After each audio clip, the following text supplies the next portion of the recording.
Salam sang debaters, berani bertanya, berani ditanya. Kawan-kawan, ternyata malam ini si Gorilla tak ada memberi kabar ya. Kalau saya misalnya tidak hadir, masih saya beri kabar. Ujuk-ujuk dia bilang membatalkan. Ya, begitulah kawan. Yang saya khawatirkan, ini yang saya khawatirkan loh. Mereka ini sekarang semua sedang diinstruksikan ya. Kalau berdebat harus rame-rame. Tidak boleh seperti yang sudah-sudah satu masuk selawan satu, mereka akan kena balbal atau mereka masuk ke room-roomnya Kristen. Jadi sepertinya karena kata Pak siapa kemarin itu ya, si Pohan itu ini sudah kritis, maka mereka hidup di dalam kekritisannya. Sudah kritis kayak orang apa, tinggal menunggu menunggu tenggelam aja, lagi kapalnya sudah mau tenggelam ya.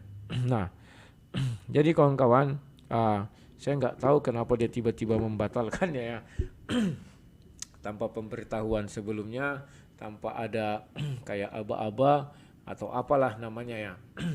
Tiba-tiba ujuk-ujuk nggak jadi katanya. Nah ini kawan, jadi dugaan saya ini sangat kuat. Mereka ini sedang dipersiapkan Gurunda lagi ya. Gurunda sedang mengatur strategi dengan si Ali Manacem. Tunggu hari Sabtu lah katanya. Tunggu kita bongkar dulu fakta-fakta itu, baru nanti kalian bisa berperang di jalan Allah katanya. Tetapi dari diskusi tadi malam kalian lihat kan surah yang mereka buka itu, bahwa ternyata pengikut Yesus Hawarian itu adalah pembela Allah katanya. Dan anehnya Pak Lazum mengatakan belum tentu mereka masuk surga. Masa nggak masuk surga Hawarian? Ya lucu ya. Inilah yang saya katakan ya, suka-suka muladul kan gitu ya. Yang penting kalian aja sih yang mau menguasai surga ya. Nah, saya lupa ingat kemarin surah Al-Baqarah berapa, 50, surah 3 kalau nggak salah ya, 50. Oh ya, surah 3 sorry. Surah Ali Imran 52 kalau nggak salah aku. Nah ini aku buka dulu ya. Sabar ya kawan-kawan ya. Nah ini. Inilah mereka yang membuat mereka bingung. Jadi sekarang mereka ditarik mundur dulu untuk belajar ya. Mereka banyak nggak ngerti kan. Perhatikan di layar itu ya, sudah saya tampilkan ini. Maka ketika Isa merasakan keingkaran mereka Bani Israel, dia berkata, siapakah, ini ingat ya, ini, siapakah yang akan menjadi penolong untuk menegakkan agama Allah? Artinya di sini sudah ada agama Allah. Siapa yang menjadi penolong untuk menegakkan? Para Hawariyun, Hawariyun ya, buka kurung sahabat setianya menjawab, kamilah penolong agama Allah, kami beriman kepada Allah dan saksikanlah bahwa kami adalah orang-orang muslim. Jadi kawan, ayat ini mempertegaskan bahwa pengikut Nabi Isa itu dari zaman dulu sudah muslim kawan. Ini kan waktu tadi malam saya katakannya, mereka kadang nggak paham kawan, bahwa pengikut Nabi Isa itu sudah punya agama. Agamanya apa? Yang pasti bukan Islam, tetapi Nasrani, yang mereka bilang Nasaro, 3 sukata. Artinya orang Nasrani itu juga dulunya sudah mengaku mereka Muslim. Kan itu kawan. Tetapi si bapak itu mengatakan, wah belum tentu mereka ini penghuni surga katanya. Orang sahabat setia dia dibilang di sini ya. Kita lihat ayat 53-nya. Inilah mereka nggak paham kawan. Nah, ini. Ya Tuhan kami telah beriman kepada apa yang Engkau turunkan dan kami telah mengikuti Rasul, karena itu tetapkanlah kami bersama golongan orang yang memberikan kesaksian. Ini kan permintaannya. 54. Dan mereka orang-orang kafir membuat tipu daya, maka Allah pun membalas tipu daya, dan Allah sebaik-baik pembalas tipu daya. Jadi kawan, mereka itu tidak mengerti apa yang mereka ucapkan. Kemarin saya mau menyerang habis-habisan, nanti kasihan, tidak ada lagi apa orang itu ya. Dia kira bahwa Hawariyun itulah yang katanya mereka mengira masuk surga, padahal tidak kawan. Ini sudah dijelaskan kok di sini ya. Berbeda itu ya kawan-kawan ya. Tapi ya sudahlah, karena itu saja isi kepala mereka. Bisanya apa, mereka tidak bisa mengembangkan ya. Mereka membuat ayat, tak tahu ayat yang dia ambil apa. Makanya kemarin saya bilang terima kasih Pak, tanpa sadar Bapak sudah membukakan bahwa Nasrani itu adalah juga Muslim. Kawan, oke, saya ajak kalian diskusi, kita membahas debat semalam karena tadi siang nggak semuanya kebagian tempat ya. Kalau si Goldian sudah kita lupakan saja, dia lagi di briefing sama Gurunda. Mereka semua lagi di briefing ini kawan-kawan ya. Karena mereka sudah kritis katanya. Ya karena kritis, kalau nanti mereka tidak sanggup lagi melawan, ujung-ujungnya lapor polisi. Kan begitu kawannya. Ya mereka pun sekarang lagi panik karena disorot. Di NTT terjadi kasus, ada sebuah pesantren dibakar itu ya kawan-kawan ya. Mengerikan juga kawan, entah siapa yang bakar pun tidak tahu. Ya mudah-mudahan tidak adalah orang-orang Kristen yang terlibat di situ ya kawan-kawan ya. Kalau ada nggak tahu lagi kita apa nanti mau dibilang mereka. Dan juga di Batam akhirnya diputuskan gereja HKBP itu dibongkar ya, di Pulau Galang sebenarnya tepatnya kawan-kawan ya. Itu Riau Kepulauan. Ya begitulah kawan, oleh Laskar Elang itu, dan mereka tuh merasa sudah menang itu membongkar gereja, dan mereka merasa bahwa mereka itu sudah akan masuk surga. Dari mana jalannya? Allah SWT saja tidak berani, bukan tidak berani kawan, tidak mau merubuhkan gereja, tidak mau. Dari mana sang debater tahu? Wah ini ayatnya kawan. Surah 22, ingat terus itu kawan-kawan ya. Surah 22 Al-Hajj itu ayatnya yang ke-40 ini. Kalau kalian pahami ayat ini kawan, orang-orang yang diusir dari kampung halamannya tanpa alasan yang benar, hanya karena mereka berkata Tuhan kami ialah Allah. Seandainya Allah tidak menolak keganasan sebagian manusia dan dengan sebagian yang lain, tentu telah dirobohkannya biar Nasrani, gereja-gereja, rumah-rumah ibadah, orang-orang Yahudi dan masjid-masjid.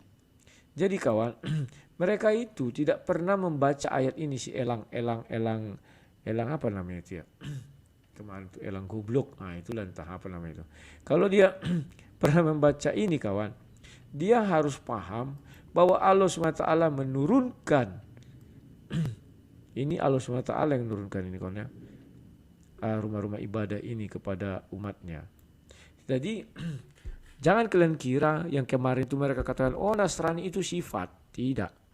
Kalau itu sifat, maka saya katakan apakah biara-biara ini adalah rumah ibadah orang yang bersifat Nasrani? Apakah gereja-gereja rumah ibadah orang-orang yang bersifat Kristen? Apakah rumah-rumah ibadah orang Yahudi itu orang-orang yang memiliki sifat Yahudi? Dan masjid-masjid, apakah orang-orang yang memiliki sifat Islam? Kan tidak kawan, itu merujuk kepada satu agama. Dan dikatakan sini, yang di dalamnya banyak disebut nama Allah. Allah pasti akan menolong orang yang menolong agamanya. Jadi jelas di sini, sungguh Allah maha kuat, maha perkasa. Jelas di sini bahwa Allah itu akan menolong orang yang menolong agamanya. Dan keempat-empat ini dibuatnya untuk apa kawan? Mereka apa kurang paham ayatnya, sudah jelas itu kawan ya. Tapi ya sudahlah, kita bisa apa? Haro mau belajar, silakan bro. Mau belajar? Malam Pak Rudi. Selamat malam, silakan. Masuk, Pak Rudi. Jelas sekali, kencang, menggelegar. Pak Rudi. Ini bukannya debat ya Pak Rudi? Saya baru masuk ya, kok nggak debat ya? Si Gorilla lagi mengundurkan diri, takut dia masih di briefing orang itu kayaknya sama Gurunda Zuma. Karena mereka sudah katakan mereka lagi kritis. Jadi ya itulah. Ya kalau menurut saya sih harusnya Goldian tahu diri ya, nggak menantang Pak Rudi lagi. Masalahnya Gurundanya kan sudah kalah, masa guru sudah kalah murid mau maju? Nggak cocok lah lagi tuh Pak Rudi. Siap. Ya Pak Rudi, ini topiknya berarti ini tentang apa ini Pak Rudi ya? Bebas saja, kita tentang debat tadi malam, kalau nonton ya komentari lah, beri komentar, masukan. Debat tadi malam ya. Nah, kalau debat bebas tadi lah malam tentang itu, apa? Kalau debat tadi malam itu, nah inilah Pak Rudi kalau saya lihat ya. Jadi itu entah agama manapun saya melihat itu tidak terlepas Pak Rudi. Apa namanya, akulturasi dengan agama-agama atau kebudayaan yang ada di sekitarnya. Karena seperti yang saya saksikan, kayaknya ibu yang kemarin, yang ibu dokter itu ya, Ya, dokter. Ibu dokter itu kayaknya apa ya istilahnya ya, dia itu mengungkapkan pemikiran-pemikiran yang tidak ada di dalam agamanya sebenarnya. Dan itu Betul. kalau menurut saya itu campuran dari berbagai agama, mulai kalau saya lihat ada seperti dari Kristennya, ada seperti dari Hindu, kalau saya lihat dari Buddha, kayaknya bergabung di satu lah kalau saya melihat ya pemikiran-pemikiran itu ya. Jadi kalau mau memang benar-benar murni agamanya, hal-hal seperti yang dia sampaikan itu enggak ada sebenarnya Pak Rudi ya.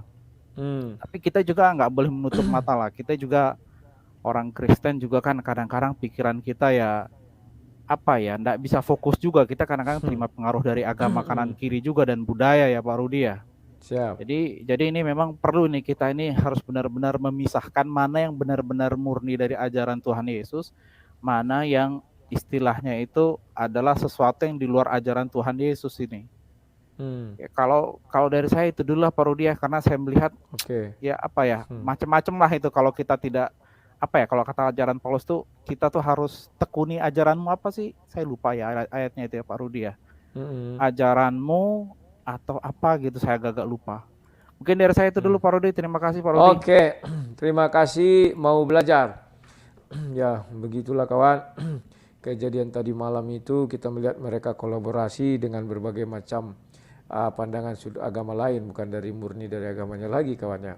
Nah, kawan-kawan, akhir-akhir ini kita pun sudah melihat bahwa dua pendebat Malaysia itu sepertinya tidak diizinkan lagi berdebat ya. Rahmana Raja, apalagi Rahmana Raja kawan. Semenjak Kubal Bali kemarin tidak berkutik dia nggak pernah lagi menampakkan wajahnya. Saya nggak tahu ya tadi mana dia nampakkan wajah lagi karena sudah malu. Demikian juga dua pendebat Malaysia itu juga sudah malu kawan ketika saya bertanya tentang yang kemarin ada videonya, dan juga yang sudah lama tidak kedengaran si Farhan ya, entah kemana dia, entah masih ada entah tidak ya, dengan logika kipas angin dan apa namanya itu tai hidung. Lanjut dulu kawannya. James, silakan James. Selamat malam James. Mikrofonnya dihidupkan James. Halo James, mikrofon. James. Oke. Sekarang pembawa damai. Halo Pak pembawa damai, hidupkan mikrofonnya Pak. Silakan. Shalom Bang. Ya. Bagaimana Bang, sehat? Sehat. Puji Tuhan, haleluya. Tapi saya yang kurang sehat ini Bang. Kenapa? Karena sampai jam 1 Bang semalam. Iya, aku pun sebenarnya sekarang ini agak apa gitu ya. Karena kemarin juga sampai subuh itu ya, aku mau tidur susah kalau udah subuh. Sampai jam 1, tapi ya puji Tuhan sudah sehat-sehat Bang. Sudah agak beningan. Saya begini Bang, tadi kan saya tidak nonton ulasan Abang. Saya cuma mau nanggapi yang apa semalam. Yang si Ustadz kah yang namanya si Al itu Bang? Ustadz atau bukan? Dia kayaknya Ustadz tapi di Texas. Ustadz odong-odongnya Bang. Dia kan mengatakan begini Bang. Kami memakai Injil dan Taurat yang diperlukan saja, yang artinya yang bagusnya saja yang diambil Bang. Mana yang cocok kata dia, itu yang memalukan. Ya, mana yang cocok. Iya, makanya bilang, jadi bisa cocok bolong ya. Iya, mana yang cocok ya Bang. Jadi begini Bang. Saya bukan menaksir ya Bang. Artinya yang dikatakan si Al, apa yang ada di ayat-ayat itu di kitab seberang, berarti betul Bang. Diambil dari kitab kita Bang. Kan mereka yang mengatakan sendiri. Dia mengatakan sendiri Bang. Jadi mereka katakan Injil kita palsu itu Bang, ya mereka yang tidak ambil. Saya kan begini Bang, berapa kali saya tantang mereka, Muslim yang manapun. Saya bilang begini Bang, Injil kami kan ada sudah dipalsu-palsukan, sudah diubah-ubah. Artinya begini, Injil dan Taurat dan Zabur itu berarti ada yang belum diubah. Tunjukkan kepada saya yang mana yang belum diubah. Kalau ada di dalam kitab kalian yang belum diubah, saya tetap ikut kalian juga. Karena itu loh ajaran yang pertama. Yang belum diubah-ubah itu. Mungkin saya bilang begini Bang, mungkin orang Kristen sudah mengubah-ubahnya, tapi tunjukkan sama saya yang belum diubah-ubahnya itu sekarang. Banyak orang Kristen akan jadi mualaf kalau memang betul ada yang tidak diubah-ubah. Saya bilang, saya jamin bahkan Rudi Yohanes pun akan menjadi mualaf. Kalau kalian bisa menunjukkan sesuatu yang sudah belum diubah-ubah itu, dan ada yang sudah diubah-ubah, mari kita cocokkan. Yang mana belum iya betul, kita uji, kita cocokkan, betulkah di dalam ini sudah diubah Injil yang mana, Lukas kah, Matius kah, ada di situ yang sudah diubah. Sekarang kita pilih di Taurat apa yang belum diubah, yang belum diubah, Keluaran kah, Bilangan kah, Ulangan kah. Nah, itu ini kan cuman mereka mencocok-cumologi, betul. Jadi semalam mereka bilang begini, kami yang mengambil yang pantasnya saja. Apa lagi? Coba. Baru ibu-ibu ini juga begini Bang, ini ibu yang semalam. Dokter gigi. Bukan Bang, itu ibu yang manakah dari Amerika ini? Kayak guru TK. Iya, apa pembawa acaranya itu, ya. Desi. Kayak guru begini Bang. Dia kan begini Bang. Dia kan kalau abang ngomong dia juga ngecos kayak tukang ojek Bang. Muslim pun ngomong ngecos. Iya. Saya bilang, ini orang memberikan orang kesempatan, tapi dia pun ikut membahas. Apa yang mau didengar orang kalau dia pun lebih kencang lagi malah suaranya daripada yang lain. Sedikit lagi ya Bang tentang debat abang sama si Goldian. Siap. Saya begini, kenapa si Goldian mau takut sama Gerunda? Kan mungkin selama ini sudah berapa bulan ya tidak pernah muncul di YouTube. Mungkin kan sudah artinya sudah berguru. Kan dia sudah berguru itu Bang, mungkin. Kita mungkin ya Bang. Artinya sudah berguru, mungkin sudah ilmunya sudah tinggi. Mungkin kalah lah si Zuma itu. Saya percaya kalah Zuma. Saya mau lihat, sebenarnya saya mau lihat penampilan kan? Ya perkembangannya, karena mungkin dia sudah kan selama ini tidak muncul, tidak pernah debat. Ayo lawanlah Rudi Yohanes. Saya bilang kalau kau bisa kalahkan Rudi Yohanes, saya jadi mualaf. Coba semua umat Muslim, kalau bisa kalahkan Rudi Yohanes, saya jadi mualaf. Istriku pun akan mualaf kembali ke agamanya yang lama. Itu aja Bang, terima kasih. Shalom, Tuhan Yesus memberkati Abang. Terima kasih pembawa damai. Ini nggak main-main, tantangannya mantap kawan. Ya beliau sudah yakin ya bahwa ya mereka itu tidak akan mampu menyuguhkan hal-hal baru ya kawan-kawannya, dan tidak mampu menjawab. Paling ya mereka berusaha mengambil buku-buku bidat dan buku-buku bidat inilah yang mereka eksplor sekarang. Karena mereka sudah kehabisan bahan untuk menjawab kawan. Apapun mereka jawab, mereka sudah kalah. Jadi mereka bilang sudah kritis, makanya mereka membuat sekarang, ambillah buku-buku bidat daripada Kristen. Itu yang mereka eksplor dan itu mereka katakan seolah-olah itulah ajaran Kristen yang sesungguhnya kawan. Jadi berhati-hatilah bahwa mereka ini sekarang, makanya bilang penyesat-penyesat itu sudah datang. Ya mereka inilah kawan ya. Dan itu sudah ada di dekat kita kawan, tidak main-main lagi. Nah, kawan-kawan, saya mau membuka sebuah video ya, sebentar. Masih diskusi tadi malam. Saya di sini melihat seseorang yang mau mengorbankan diri. Beberapa orang yang menurut si abang ini cenderung mengata-ngatai. Oh begitu. Ya. Baik, yang resen silakan. Tadi ada dari Abang Semongko. Ini kok cocok ya? Sini semangkut, sana semongko. Ya, insya Allah nanti akan saya bayarkan hutangnya Pak Akhina almarhum Moko Ginta. Siap. Nanti kita akan sediakan hari khusus. Nah, kalian lihat bahwa orang tadi itu ingin membayarkan hutang Moko Ginta kan ya. Kawan, jangankan dia kawan, Nabi pun tak mampu.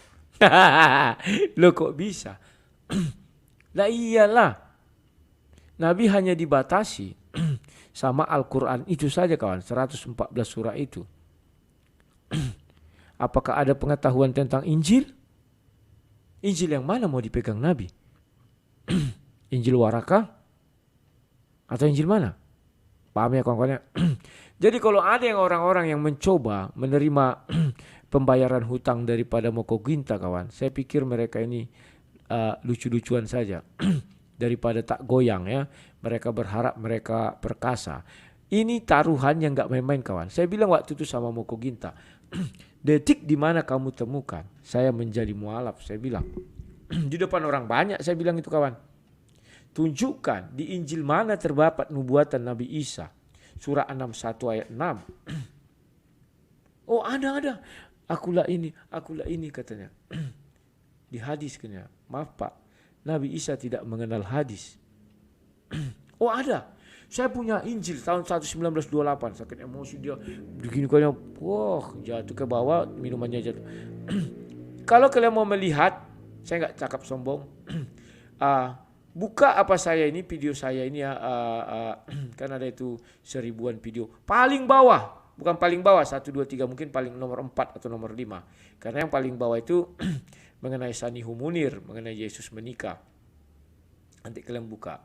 Tantangan itu masih berlaku hingga detik ini kawan. Ya, siapapun yang mau menerima tantangan itu saya persilahkan. Apabila dia bisa menunjukkan Injil Nabi Isa yang menubuatkan tentang kedatangan Ahmad, detik di mana dia menunjukkan, detik loh, bukan pada hari itu, detik saya akan mengikuti agama mereka. Itu sudah saya ikrarkan dari tahun 2010 waktu saya berdebat dengan siapa namanya dia itu ya, si Moko Ginta itu kawan. Sekarang dia sudah di alam kubur. Di dalam ada beberapa pandangan, orang yang punya hutang yang belum bisa terbayar, dia itu tidak akan nyaman di dalam kuburnya. Ya. Dan saya percaya Moko Ginta itu akan disiksa kubur kawan. Kenapa? Karena penghuni kubur itu marah sama dia. Kau sok-sokan kau katanya kan. Sok-sokan kau berdebat. Pap katanya. Tidak tahu kau apa yang ditanyakan si Rudi itu. Pap katanya. Di mana bisa kau buktikan itu katanya? Tidak bisa dibuktikan ya kawan. Kan begitu kawan. Tapi kan kayaknya ada. Apa kayak tidak ada, bodoh kok katanya di toko. Aduh. Sudah mati pun si Moko Ginta kawan, masih ada bahan cerita bagi saya pribadi. Kalian tidak punya cerita sama Moko Ginta, saya punya. Siapapun manusia di muka bumi ini tidak ada yang punya cerita sama Moko Ginta. Tetapi satu-satunya manusia yang punya cerita sama Moko Ginta adalah sang debaters. Bahkan nanti ketika dia sudah mati. Bahkan ketika saya pun mati, saya tetap punya cerita. Ceritanya apa? Bahwa Moko Ginta sampai di akhir hidupnya tidak bisa membayar hutangnya kepada saya. Kabarkan kalian, siapapun yang membayarkan hutangnya silakan, saya terima. Sampai kapanpun Moko Ginta tidak akan bisa. Itu cerita yang tidak akan pernah hilang. Karena tidak ada pembuktian, tidak ada dia bisa menjawab.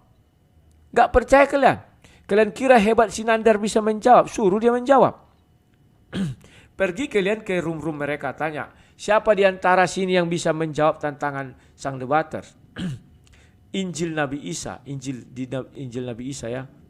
Tanyakan, di Injil Nabi Isa itu, di ayat berapa tertulis surah 61 ayat 6. Tunjukkan Injilnya bilang. Tak akan bisa kawan. Mau dia buka Matius, Markus, Lukas, Yohanes. Kayak tadi malam dia mau buka. Tunggu dulu. Allah SWT tidak mengenal Yohanes. Karena kalian pun menghina Yohanes. Platoisme, Yohanes 1 ayat 1. Matius kalian tidak mengenal. Mereka nggak bisa apa-apa kawan. Ucapan saya ini bukan ucapan main-main. Inilah cerita yang tidak akan pernah berakhir antara saya dan Moko Ginta. Khusus saya dan Moko Ginta. Sampai habisnya YouTube ini. Sampai habisnya video kami itu. Barulah dia berakhir. Tapi apakah akan berakhir video ini? Mungkin hari kiamat kawan. Karena orang sudah ada menyimpan dan disebarkan ke berbagai media itu kawan. Tunjukkan saya bilang. Apa detik di mana kau bisa tunjukkan saya menjadi mualaf. Itu kalau sang debater kawan. Dia berbicara itu penuh percaya diri. Nggak main-main. Ya memang menyerempet bahaya tapi apa boleh buat. Memang harus begitulah ya. Itulah derita yang saya tanggung. akan lucu kalau saya jadi pendebat tidak berani mengucapkan itu. Itulah tonggak sejarah perdebatan di Indonesia atau di muka bumi. Orang mulai berani mengatakan, jika kau bisa menemukan ayatnya, saya kembali. Itu pertama kali saya. Setelah itu barulah Saifuddin Ibrahim. Ya. Kan ada mereka debat, setelah itu dia buat video kan. Apabila bisa menemukan ini, saya akan kembali ke Islam, kata Saifuddin. Setelah itu barulah orang mulai muncul. Dulu tak ada yang berani, kawan. Sang debaters lah yang memulai, ya. Saya bukan sombong, tapi itu fakta, kawan. Kalau bicara fakta ya begitulah. Halo, ingin tahu, hidupkan mikrofonnya, ingin tahu. Halo Bang Rudi, malam. Kedengaran ya? Kedengaran, bagus sekali. Iya. Wah, ini soal Injil lagi nih, untung disinggung sedikit. Jadinya saya teringat dengan Aristoteles, Bang. Pernah nonton videonya, Bang? Yang itu. Dia tunjukkan Al-Quran, ini Injil loh. Belum nonton? Belum. Ada orang Kristen tanya, mana Injil Isa? Ya, saya tunjukkanlah itu Al-Quran, ini Injil. Aduh ya Allah, ini penyesat ini. Dalam hati gila sekali. Aku takut banyak-banyak menonton video orang itu. Aku nontonnya cuma paling setengah detik. Kalau banyak-banyak nanti aku jadi lulus begoder di wisuda. Iya Bang, cuma yang saya bingung kan, kok umat Muslim nggak ada yang bereaksi lah. Kok ada penyesat model begini loh, yang masih tetap dipelihara loh itu loh. Apa nggak memalukan? Ya maksudnya memalukan agama mereka ya. Saya bingung juga ya. Aneh juga, kok masih dipelihara. Mereka itu bangga jadi orang tolol dan itu sebuah anugerah. Iya Bang, maksud saya, harapan saya yang mendengar ini cerdas gitu dari umat sebelah gitu loh. Maksudnya dalam artian mereka cerdas, mereka bisa bereaksi loh, melaporkan loh ini melakukan penyesatan, apalagi katanya Aristo mualaf. Wah, ini lebih parah lagi. Ya, umat Muslim sendiri disesatkan oleh yang mualaf ini. Minta maaf sama goblok lagi gitu. Ya. Gitu bingung gitu Bang. Ya. Selanjutnya lagi Bang, ini mengenai yang semalam ya. Acara jagung-jagung ini saya juga bingung juga tuh. Ibu itu kan dulu waktu itu masuk pertama kali kan ikut acara jagung kan namanya di Amerika itu ya. Apalagi Bu Dokter tadi bilang, saya dengar Bu Dokter bicara bahwa kalau berkata ulah maka hati kita bergetar. Aku berkata ulah hatiku nggak bergetar, biasa aja tuh, nyantai aja, nggak bergetar. Apalagi kalau sujud sambil nangis, wah nggak ada tuh, aku udah coba tadi. Sujud Allah nggak bergetar, nggak menangis, biasa aja itu ibu itu ngarang bebas itu, saya bingung juga. Ya lalu ada beberapa perkataan yang abang katakan memang betul. Saya akan mereka nih lebih daripada Tuhan mereka, jangankan lebih lagi dari nabi mereka gitu Bang. Udah lebih dari Tuhan mereka, lebih dari nabi mereka lagi. Perkataannya tuh waduh, kadang di luar konteks, bahasa kerennya zaman sekarang tuh out of the box, di luar isi Al-Quran, hadis kadang. Aduh gimana, saya bingung juga nih. Cobalah beredukasi yang baik sehingga kami juga mengerti. Ketika mereka bicara soal ayat, kita pasti buka. Saya tuh sering ketika mereka bikin ayat, saya buka, saya tulis, saya baca lagi. Oh gitu ya. Kita koreksi lagi, lihat apa benar atau selaras atau enggak gitu ya dengan pandangan yang diberikan. Seharusnya seperti begitu, bukan hanya ngoceh saja tapi tanpa dalil yang bisa dipertanggungjawabkan. Dan ya saya pikir juga ya mudah-mudahan di tahun 2022 ini ya teman-teman dari sebelah ketika mengedukasi ya, kalau abang bilang berdebat, kalau saya sih edukasi saja ya, supaya kita tercerdaskan lah gitu ya, supaya kita lebih paham gitu, lebih mengerti lagi gitu ajaran dari sebelah seperti gimana, ajaran dari kita seperti gimana. Sebenarnya itu saja poin yang perlu kita perlu pahami gitu dalam setiap diskusi atau edukasi yang diberikan oleh setiap narasumber. Dan pastinya dengan kalau dengan Goldian, aduh saya kadang kalau dengar kata itu semenjak abang tampilkan mukanya itu minta maaf sekali, aduh gimana gitu. Saya selalu minta maaf, saya ketawa minta ampun, aduh gimana mau bicara juga sudah serba salah juga. Teringat wajahnya, aduh gimana mau bilang. Tapi ya harapan saya sih, ya berharap saya Goldian makin cerdas lah, jangan keluar saja dengan minta maaf dengan bibir doer, lalu dengan mungkin jigong yang keluar ya, atau muntan-muntan air liur begitu, tapi tak ada isi gitu ya. Ini maaf sekali, maaf. Saya minta maaf, bukan menghina, tidak, tapi menurut saya yang perlu diberikan adalah edukasi yang penting, yang bisa buat kita lebih pintar, bukan modal congor saja tapi nggak ada isi. Itu aja Bang yang bisa saya sampaikan malam Pak. Oke, terima kasih ingin tahu. Jadi kawan-kawan, saya menggoreskan sedikit saja luka. Tetapi luka ini nggak bisa sembuh. Itu hebatnya sang debater, kawan. Saya goreskan sedikit luka. Lukanya itu apa? Ketika saya debat dengan Moko Ginta, saya bilang, detik di mana kamu bisa menemukan saya menjadi mualaf. Oh, saya tunjuk itu. Siapkan tempatnya, saya bilang. Ya kawan-kawan. Bahkan dia sekarang sudah mati, tidak bisa dia jawab, kawan. Dia ingat itu. Tetapi karena dia sudah mati, ya nggak ada lagi ingatannya. Apa dia sedang endehoi, kita nggak tahu. Tapi menurut saya dia tidak sedang endehoi, karena dia punya hutang. Dia sedang mati gentayangan mencari jawaban. Bahkan pernah saya katakan, sampai kau mati, kau bahkan dibangkitkan nanti pada hari akhir, kau tanya orang yang bersangkutan, malah kau akan digoblok-goblokin. Pernah saya bilang itu, kawan. Itulah. Luka itu sedikit saya beri, goresan aja, goresan dikit. Tetapi membekas sampai ke alam kubur, kawan. Hebatnya sang debater situ. Sudah bisa memberi goresan yang terbawa sampai ke alam kubur. Kalau dia sekarang lagi endehoi, ya berarti terbawa ke alam endehoi. Moko Ginta. Malang nian nasibmu, kawan. Ya begitulah, kawan. Apa boleh buat ya. Ntar ya.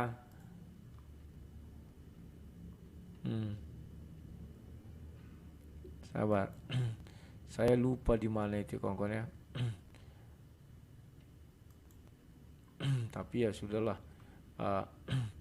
sulit saya mencarinya lagi. Tapi ada itu, kalian carilah di channel saya ini. Setelah mengenai sunat itu ya kawan-kawan ya, nanti kalian bisa buktikanlah.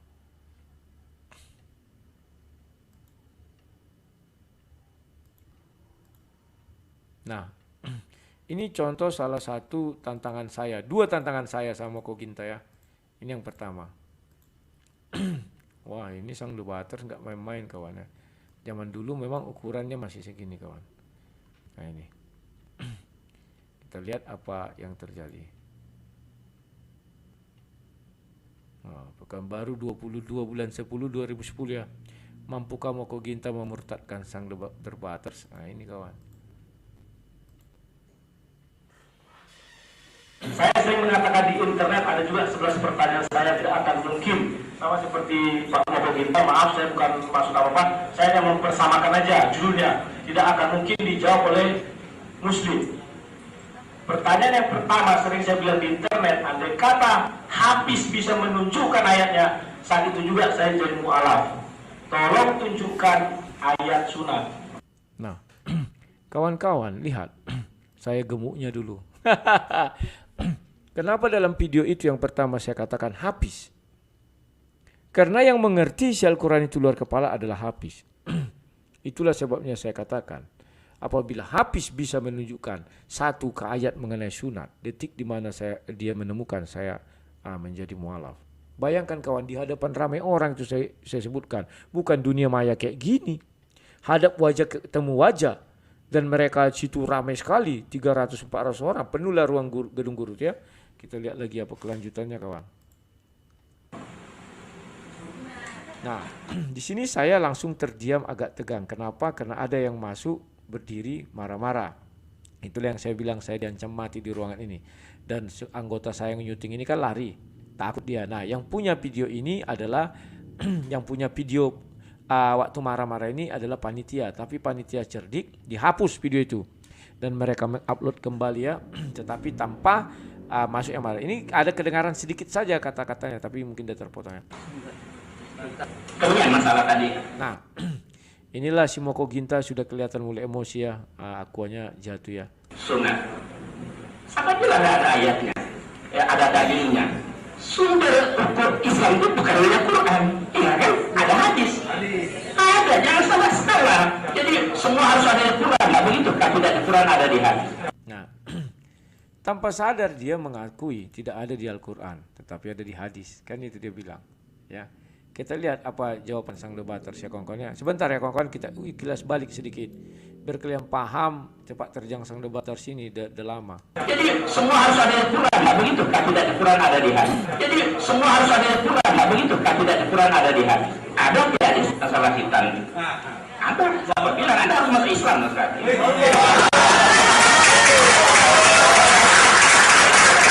Nah, lihat wajah Moko Ginta ketawa dia kan.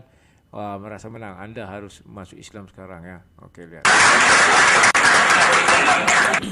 Intinya bahwa Quran dan Bible itu mengimani Taurat dan Injil. Taurat dan Injil, kalau menurut Quran, orang Muslim itu sudah tidak ditemukan lagi yang asli. Nah, dengar ucapan saya. Slow kawan. Karena waktu itu saya lihat di depan itu masih ada kelompok-kelompok yang mau membunuh saya itu ya.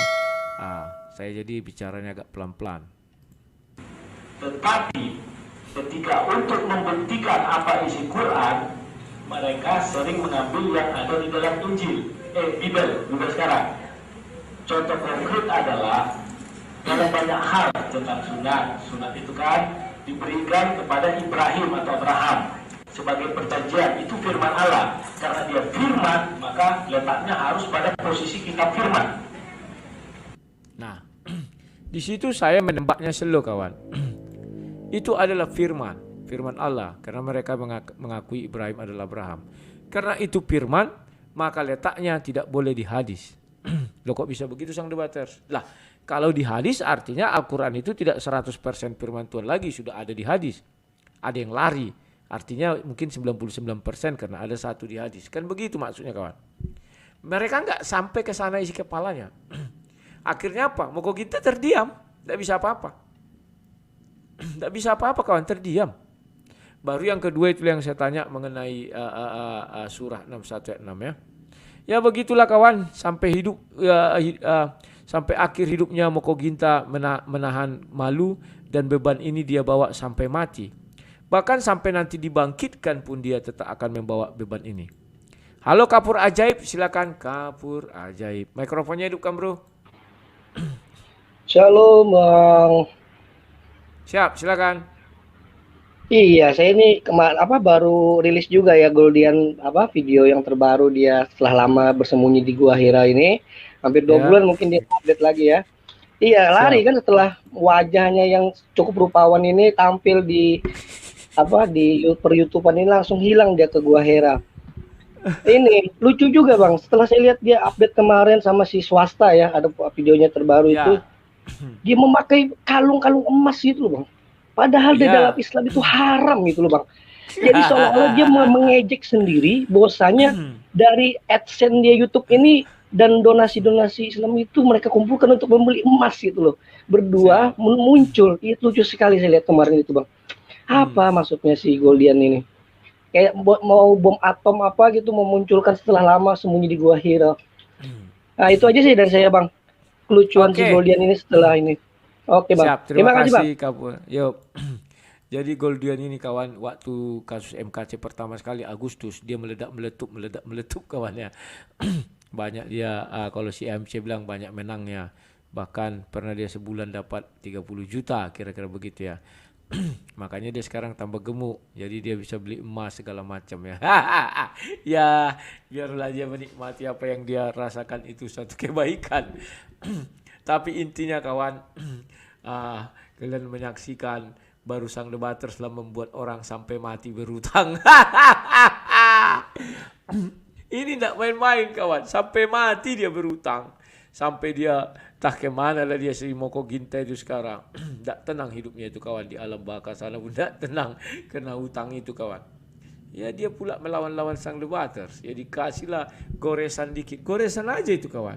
Bukan disayat gitu, gores dikit. Tapi nggak hilang-hilang sampai ke sorga.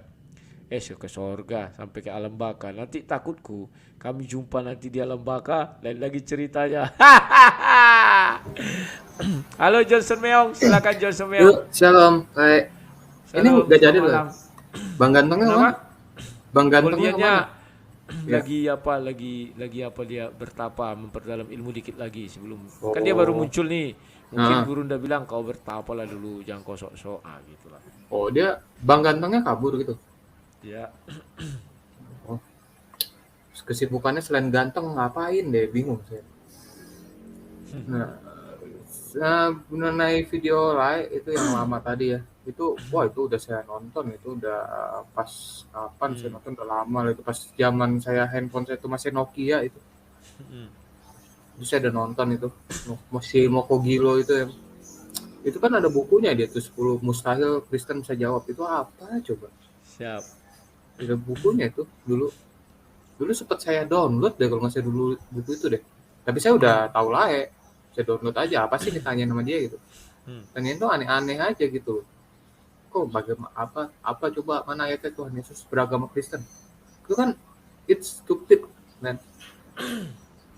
Stupid banget si Moko Ginta ini. Ya semoga dia di yang lahat ya. Nah, yang lahat lah ya. Saya nggak mau bilang surga ya karena si Aristo aja bilang gini lah. Agama ini saya pilih nanti supaya saya membawa saya ke liang lahat. Aristo tidak mau bilang bawa ke surga loh waktu debat malam. Nah, mereka ke liang lahat aja udah. Pas di liang lahat mudah-mudahan dia tenang aja nggak dipukulin gitu. Kan yang penting bocorannya udah ada ditanya. Nah itu ya udah gitu aja lah. Oke, terima kasih siapa namanya Jason Meong ya. Ya begitulah kawan. Ya mudah-mudahan mereka tahun 2022 ini ada kemajuan pola pikir dan ada kemajuan berpikir ya kawan-kawannya. Dan ya begitulah kawan, mereka sudah kritis kata Pak siapa namanya itu yang Pradit ya, si Tapuleong itu. Mapake silakan Mapake. Halo Mapake.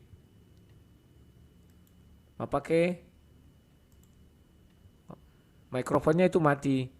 Oke, Mapake hidup. Halo. Ya, silakan. Kedengaran kok. Terima kasih banyak Pak Rudi. Saya senang sekali nonton debat-debatnya Pak Rudi. Saya baru bisa masuk. Saya coba menyimak apa yang ditanyakan oleh Pak dokter itu. Dia kan mengatakan bahwa ada Allah. Dan pada akhirnya dia akan mengatakan roh. Jadi saya pikir memang ya, kawan-kawan dari sebelah ini mengakui ada roh, tetapi tidak mengakui roh kudus. Berarti ada roh tidak kudus. Ini yang mengakui roh, tapi mungkin roh yang ada di dalam sedangkan yang kudus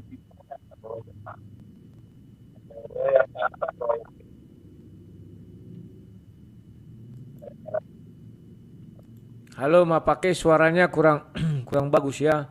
Jadi maaf ya, nggak bisa itunya. Suaranya kurang bagus kawannya, jadi agak trouble. Halo SOR, hidupkan mikrofonnya SOR. Silakan Sor. Sor. Halo Bang.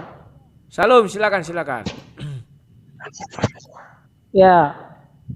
Nggak jadi Abang debat sama siapa Goldian? Belum jadi.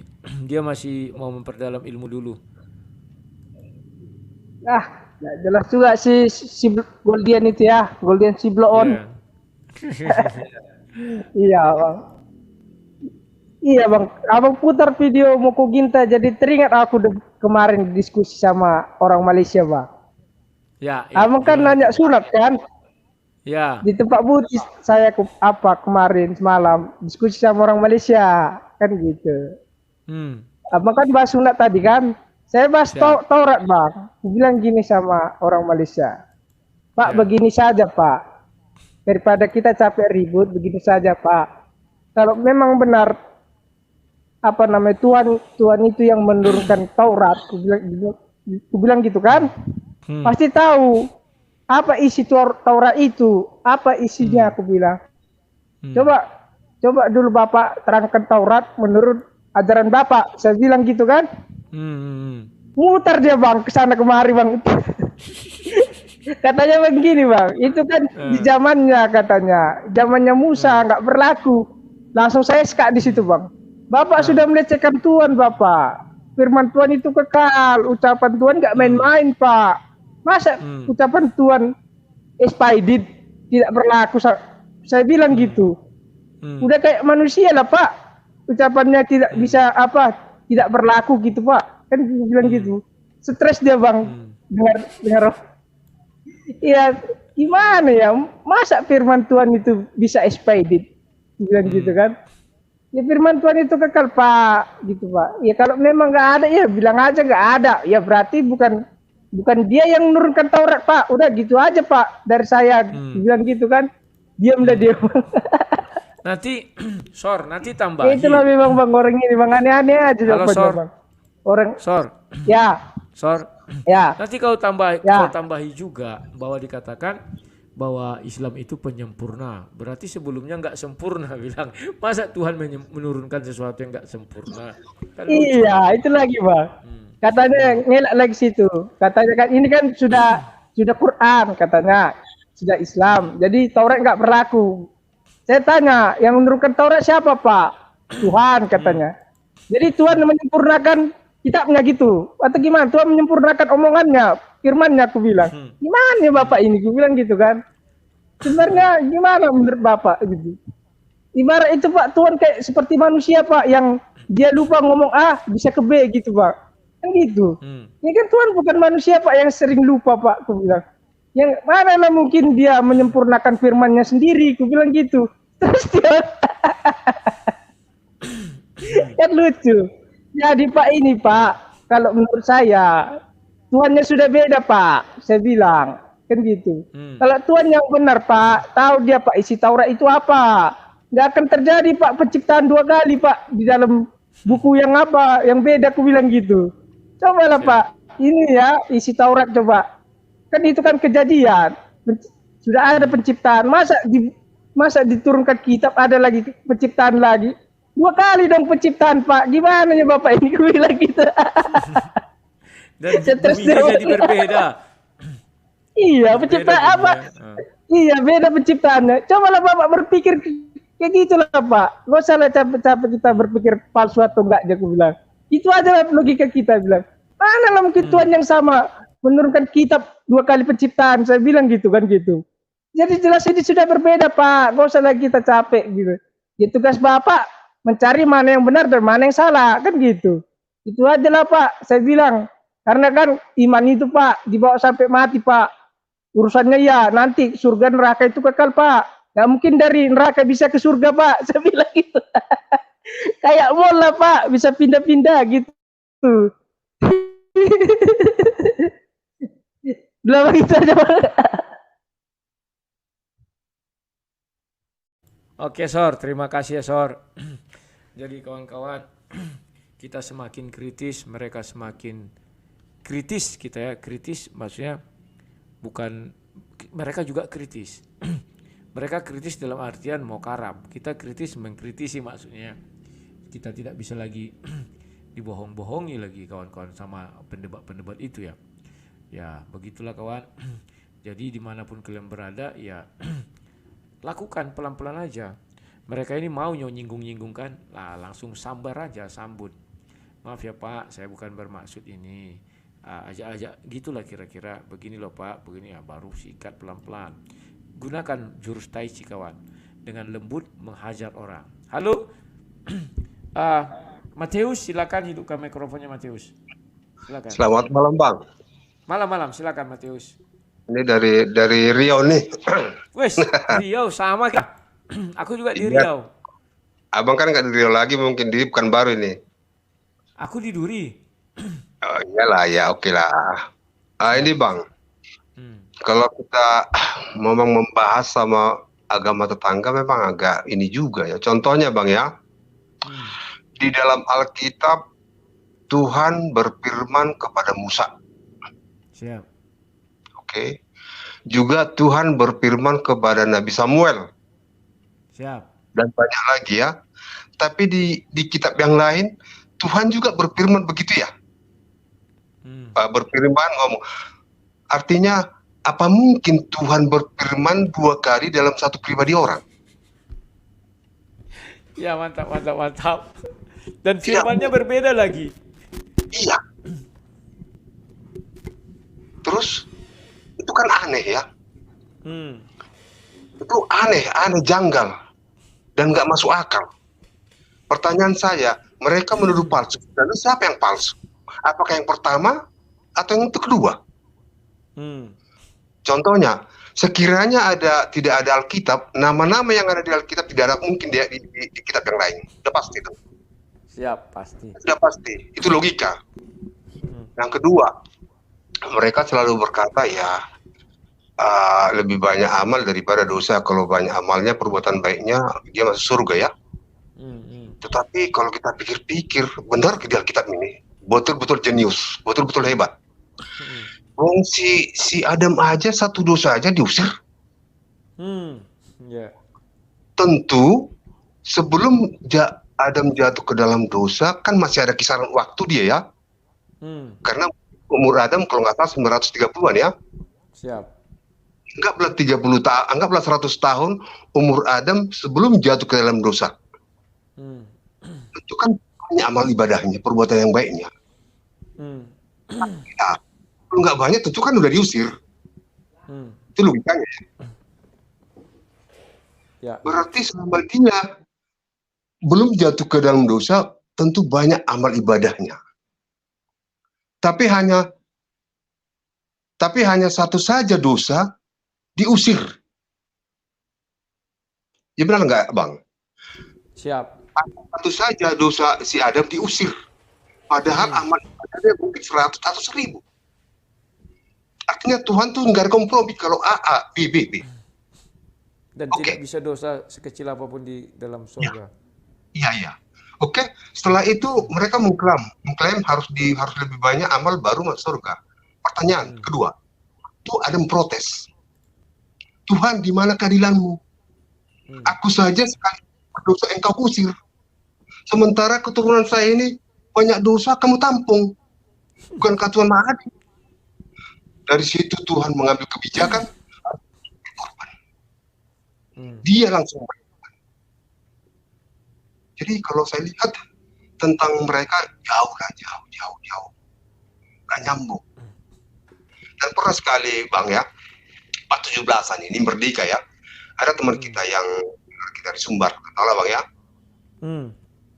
Cerita, kenapa ya kalian kok ini menuhankan Isa Al-Masih katanya kan? Saya bilang, enggak pernah kami menuhankan Isa Al-Masih. Enggak pernah. Lihat aja ini kita. Oh kan di kami kan Nabi. Kalau Nabi bilang nggak apa, saya urus bilang. Itu kan sama katanya. Saya bilang begini, kita jujur aja Pak ya, nggak usah pakai yang rasional aja. Satu nama si Joni, satu lahir di Jakarta, satu lahir di Medan. Mampukah abang mengatakan bahwa si Joni satu pribadi? Waduh. Apalagi nama yang di Alkitab Yesus Kristus, yang di situ Isa Al-Masih. Waduh, belum lagi kita silsilah kelahiran loh. Belum lagi masalah disalib atau tidak disalib. Merah wajahnya. Terus dia bilang, beberapa kemudian darah halalnya katanya.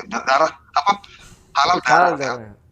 Ya, terus saya ngomong dia, kamu ngomong sama siapa? Aku bilang, apa saya salah berbicara sama kamu? Saya tidak berbicara, saya tidak ada masalah dengan Anda, tapi bahwa kita bicara tentang iman, ya boleh saja, aku bilang. Kalaupun saya salah menurut kitabmu, biarlah Tuhanmu menghukum saya. Ya, harusnya begitu. Tapi bagi mereka tidak. Terus saya bilang, ada banyak kejadian. Arswendo dihukum, aku bilang. Kenapa dia dihukum? Dia bersalah. Saya tanya sama kamu, ada enggak hukum hakim iman di dunia ini, aku bilang. Yang ada hakim perdata, pidana, akan siap. Terus dia bilang, makanya umat Kristen itu tidak mau menghakimi iman orang, tidak mau mempersekusi. Yang punya hak otoritas itu Tuhan. bingung, aku bilang. Sebenarnya siapa sih Tuhan sebenarnya? Lihat apakah manusia sendiri atau yang lain, aku bilang. Kalau kami jelas, kami tidak, namanya iman tidak pernah kami hakimi. Itu hak dari Tuhan. Ya kok harus di penjara, aku bilang. Lalu dibawa ke hakim. Padahal hakimnya bukan hakim iman. Nggak tahu apa hakim pidana atau perdata atau hakim konstitusi. Nggak bisa. Itu salah alamat, bilang. Jadi hati-hati loh, negara kita ini peraturan undang-undang, bukan asal-asal hukum rimba, gue bilang. Malah marah dia. Jadi gue bilang, mau kemana pun kamu bilang, saya tak akan pernah mundur, bilang. Karena saya tidak ada masalah dengan Anda. Kalau memang saya salah menurut Tuhanmu, biar Tuhanmu hukum saya, aku bilang. Gitu loh. Tambah stres dia. Gue pusing dia. Jadi Anda keras, saya juga keras, bilang. Kita sama-sama dari lingkungan yang keras, bilang. Di situ lahir di gunung, saya juga di gunung, bilang. Akhirnya terakhir lama-lama dia makin baik di sama saya. Makin baik. Ya, hati-hati. Terus beberapa kemudian saya singgung, tidak berani. Ya kalau kami itu ke gereja, kami itu bawa Alkitab, gue bilang. Kami selalu membahas itu. Saya tanya, Bang, pernah nggak bawa kita pikir ke masjid? Bilang. Masjid, iya ya, aneh ya.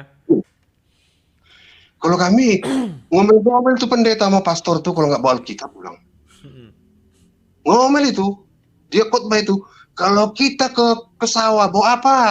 Bawa cangkul ya. Kalau kita ke pasar bawa apa? Bawa sama keranjang ya. Kalau ke gereja bawa apa? Alkitab dong ya dibawa. Harus. Pertanyaan saya, pernah nggak mau membawa itu bilang ke masjid? Diam. Kenapa? Saya berkata itu karena masjid rumah Tuhan, rumah Allah. Ya wajar dong. Memang harus di situ tempatnya membahas itu. Terus saya bilang, kalau khotbah terus apa kalian bahas? Bilang. Kalau kami jelas. Ada khotbah di sini, di Matius ini, itu diperpanjang, diperluas, bilang. Jadi kalau memang susah lah, tapi ya udahlah. Walaupun begitu, tetaplah kita hormati mereka, kita harus mengasihi, karena memang begitulah firman Tuhan. Hati panas, tetap kepala dingin. Oke Bang, selamat malam. Terima kasih Matius, sama-sama dari Riau Nikam ya. Yang mudah-mudahan suatu saat bisa kumpul-kumpul. Tapi orang takut kumpul sama kawan. Ya begitulah. Nah, kawan-kawan, saya iklan sedikit loh ya. Ya, pembangunan rumah Menak Terang sedang berjalan. Hari Jumat plafonnya sudah mulai ditukangi, sudah mulai naik. Ya, biasalah bahwa kemarin kami sudah nego, akhirnya ikut piri-piri, kayaknya nggak ngerti aku apa piri-piri. Jadi semuanya 280 meter persegi kata dia. Saya iakan saja. Dan 1 meternya 100.000 ya kawan-kawannya. Aku nggak tahu apakah sudah normal apakah enggak itu ya. Tapi kalau yang kutanya kemarin kayaknya normal karena dia pakai gipsum kalau nggak salah ya. Gipsum itu satu lembarnya 60.000, 62 kalau salah yang 9 mili. Dia pakai yang berapa nggak tahu ya. Baru pakai reng entah apa itu ya. Ya begitulah kawan hitungannya. Kalau kalian memiliki berkat yang melimpah ya tidak salah kalian berdonasi. Tapi kalau tidak ada, bantu dalam doa kawannya, karena kata mereka waktu kerjanya 14 hari. Maka estimasi saya karena mereka ini sudah profesional mungkin bisa sampai 10 hari saja lebih cepat. Dan mulai kerja hari Jumat ini berarti 2 Jumat selesai. Jadi saya hanya punya waktu mengumpulkan dana itu hanya 10 hari. Ya doakan kalian ya kawan-kawan, karena saya baru DP-nya cuma 5 juta. Kemarin ada bapak dari Singapura, beliau mungkin mendengar saya live dan sudah memberikan ya untuk dana awal itu 5 juta ya. Cuman ya itu tadi kawan, ya saya kasih DP dulu Pak, bisa nggak? Bisa. Dalam hatiku ya gimana nantinya. Gimana nanti saja kawan. Kalau misalnya gajian YouTube kan ya untuk makan sehari-hari, untuk apa ya. Ya mudah-mudahan tercapai. Saya percaya itu tercapai ya. Setelah naik itu plafon baru lantai semuanya. Sekarang kan lantai kamar mandi semua baru dikerjakan ya. Ya begitu kawan-kawan, biar kita cepat bisa membuat banyak-banyak pekerjaan rohani di sana. Dan benar apa kata si Matius, tidak ada pengadilan rohani di dalam dunia ini kawan, tidak ada. Mereka itu aja yang membuat pengadilan rohani. Seharusnya memang seperti itu. Contoh orang Kristen, sebenarnya nggak perlu melapor-laporkan orang ya kawan-kawan. Tapi ya itu, mereka menggiring ke peradilan duniawi, pidana itu. Pidana yang diambil apa? Pertama membuat kegaduhan kayak kepada MKC itu. Yang kedua, berbau sara itu juga ya kawan-kawan ya. Tetapi ya sudahlah, kita harus hadapi semuanya itu. Dan kita pun tidak bisa menyerah, kita harus mencari format-format baru ya kan. Selalu harus kita gali. Intinya mereka sekarang sudah kritis, sudah mau karam. Itu mereka sendiri yang ngakui, sampai mereka rapat, sampai diundang Profesor Ali Acem. Gurger, silakan Gurger. Selamat malam Gurger. Mikrofonnya itu belum dihidupkan Gurger. Ya, selamat malam. Wah, suaranya nggak bagus. Putus-putus Gurger. Oke. Aku rupanya lagi santai. Fargotop, silakan Fargotop. Apa nih? Fargotop. Silakan Fargotop. Halo. Fargotop. Ya, makasih, Le. Halo, Le. Ya, selamat malam, Le. Halo, selamat malam. Siap, selamat malam. Selamat tahun baru terlebih dahulu, Le, ya. Siap, terima kasih. Le, ya. Hari ini kan kita membicarakan bahasan yang bebas, Le. Siap. Saya tertarik dengan bahasan Le tadi tentang yang sore tadi. Tentang? Kan gitu. Tentang Shikara-Baraba. Oh iya. Silakan.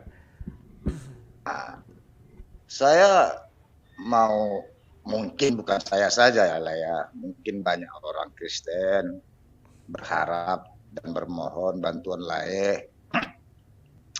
Le sudah banyak berjuang untuk membentengi iman generasi muda kita dari umat seberang. Tapi saya rasa yang paling berat tantangannya, Le, bukan dari umat seberang, Le. Ya tentang Shikara-Baraba tadi, Le. Sehingga kadang-kadang Le, kita sedih melihat ada satu keluarga karena dia sudah ikut Shikara-Baraba, akhirnya tali persaudaraan pun sudah berkurang, Le. Iya, tahu aku. Siap. Itu yang saya sangat menyedihkan, Le. Iya. Jadi kalau bisa mungkin banyak yang bermohon kepada Le, tapi mungkinlah saya pencetus awal. Gimana Le kalau memang setiap sekali aja dalam satu minggu, entah malam minggu Le bahas untuk membentengi iman-iman kita, jangan jadi digarap oleh Shikara-Baraba. Jadi saya sedih kadang-kadang, Le.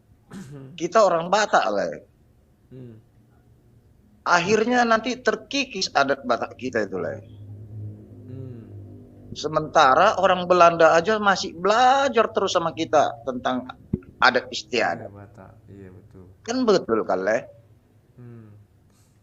Nah, di sini besar harapan sekali seminggu kalau bisa bentengilah iman generasi muda ini, Le.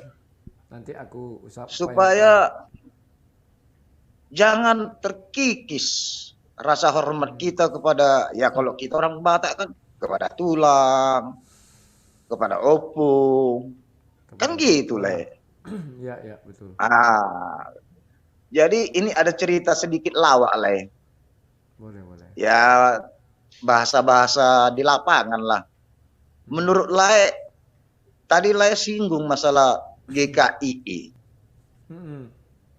Aku mau tanya, Le, apa kepanjangannya itu, Le? Gereja Kemenangan Injil Indonesia, kok tahu aku. Oh, tapi kalau di kalangan bawah, Le, bukan itu kepanjangannya, Le. Ini lawak-lawak aja lah ya, minta maaf saya. Iya. Gereja Kristen Islam Indonesia. Halo. Apa lagi tuh? Ini kalangan bawah, Le. Oh, lawak di kampung kalian lah itu, Le. Iya. Karena sudah banyak yang Le, jadi putus tali persaudaraan gara-gara itu, Le. Makanya diciptakanlah itu. Jadi kolani mana panggil dulu. Lek kuate oras maleda terus berjuang. Siap, terima kasih Le. Jadi kawan, aduh. Ya itulah suara hati dari garis bawah katanya kan. Memangnya begitulah kawan. Terkadang kita bukan mengapakan mereka, tidak. Terkadang mereka overacting. Ya, yang terbaru itulah kasus di CBB ya. Apa namanya itu? Yang kubilang tadi itulah di Samosir itu ya, kawan-kawannya pucuk buhit itu. Itu makam dinaiki, diinjak-injak, dia berteriak, Tuhan Yesus akan begini. Ya tahu kita. Tetapi enggak segitunya kali lah. Karena Yesus pun tidak pernah naik ke makam dan memaki-maki, marah-marah, enggak ada itu kawan. Dan hebatnya lagi mereka ini kawan. Ternyata orang Batak sendiri pun banyak yang tidak suka sama Batak itu. Itu yang hebatnya mereka. Itu diambil mereka sisi itu, dilagakanlah kepada orang Batak. Jadi orang-orang Batak yang muda-muda kan jiwa pemberontak. Dan mereka saya lihat di situ sukses, di mana mereka mencanangkan anti adat. Padahal kalau kita lihat mereka bukan anti adat. Cuman mereka sudah meniru gaya-gaya kadrun. Ya. Mereka ingin Indonesia ke barat-baratan. Ini dia kawan. Padahal orang barat ingin ke Indonesiaan. Inilah gaya-gaya Karel Gurun kalau kita lihat ya. Bahwa orang ini ke Arab-Araban orang Indonesia. Sementara orang Arab udah ke barat-baratan. Tertinggal. Ini berbahaya juga kawan. Aliran-aliran Cikaraba-raba ini. Kalau mereka, ini katanya memang oknum ya. Tetapi sering kali terjadi ini bukan hanya oknum. Tetapi memang sudah mendarah daging cara-cara mereka ini. Karena mereka selalu merasa diri paling suci, paling benar. Kalian lihat aja lah siapa. Si Duga Tambunan kan. Dia betapa gencar menghakimi saya. Karena tak ada Roh Kudus, atau ada ini, tak ada pan ada Roh Kudus dalam diri kita kan. Tidak harus kita seperti mereka. Dan mereka pun diusir Yesus. Matius 7 ayat 21-23. Jadi nantilah saya upayakan, saya mau buat acara baru yang seperti saya bilang itu ya, menyelesaikan masalah kehidupan menurut pandangan Kristen ya, kayak kemarin mengenai pernikahan ini segala macam. Tapi nanti ini JP Jalan Penginjilan ya, dia bilang Lai dah terima gelar S1 kan katanya. Aduh, aku belum lulus Lai jadi begoders. Apa itu? Kayak kemarin juga dibilang kan, awas Lele sedang memberi mata kuliah di lingkungan begoders kan. Aduh, ya begitulah. Halo Doa Yabes, selamat malam, silakan Doa Yabes. Ya, malam Bang Rudi. Malam-malam silakan. Kalau debat sama Goldian. Halo Doa Yabes, itu mati mikrofonnya. Hidup kaya. Iya Bang Rudi. Iya Bang Rudi, kalau debat sama Goldian saya rasa enggak perlu lah Bang, karena Goldian kan anak kemarin sore Bang. Siap. Jadi kalau menurut saya sih Bang Rudi kalau debat ya sama Rifa, sama Suma, sama Nandar. Jadi Bang Rudi situ bisa apa ya, bisa skakmat mereka gitu loh. Kalau lawan Goldian ya anak kemarin sore nggak perlu Abang dilayani Bang. Itu sih Bang menurut saya. Ya. Tentang ini Bang, karena Al-Quran itu kan menurut mereka itu kan perkataan Allah gitu ya Bang. Tapi kalau kita pakai logika sehat ya Bang ya, di surah Al-Fatihah itu yang ayat 5 dan 6 itu kan jelas sekali ya Bang, itu kalau perkataan manusia ya, yaitu hanya Engkaulah kami sembah dan kami minta pertolongan dan tunjukkanlah kami jalan yang lurus. Jelas sekali kalau kita mau gunakan dengan akal sehat itu perkataan manusia itu kan Bang ya. Tapi ya gitu sih mereka ya. Kurang seperti Bang Rudi. Gimana caranya jadi begoders? Kalau mereka nggak bisa menggunakan akal sehatnya ya gimana ya? Bang Rudi kok ini enggak pernah pakai umat sandal jepit lagi. Siap. Iya. Bang, kalau mereka itu kan apa ya? Mental cengeng gitu loh. Nanti kalau ada apa-apa beraninya main lapor-lapor. Kalau kalau orang Kristen kan mentalnya kuat.